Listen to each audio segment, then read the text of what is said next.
It is the day after the junior high Christmas party, and I still had to meal prep for Ashton, and I wasn't exactly sure how I was going to pull that off.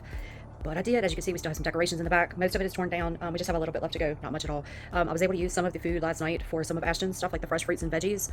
But take a look. This is how I did it. Now, I meal prepped all of her lunches and all of her dinners. Her breakfast is already done in less than 30 minutes.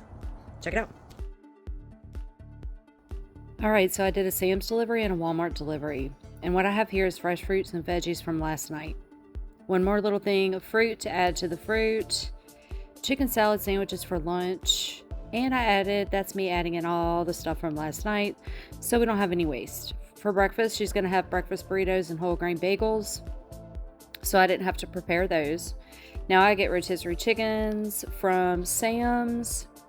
And I got a kale salad.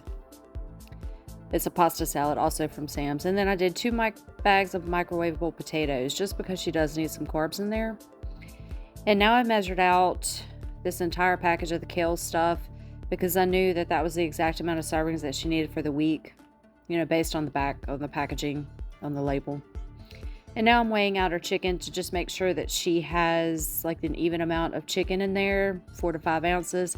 I bought too much chicken, but I wasn't sure. I bought chicken before, rotisserie chicken, and it just wasn't enough. So I was a little bit nervous and I didn't want to get back out. I don't have time to get back out today.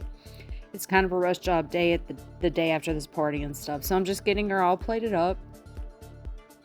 And this was less than 30 minutes. Now it was more expensive. I will say that it was probably double the amount that I normally will pay. But in this case, she had to have something. She had to have it today. She does not have time to stop in between 2-a-days and things like that. So we had to figure out something. And we nailed it. Clocking out. Woo!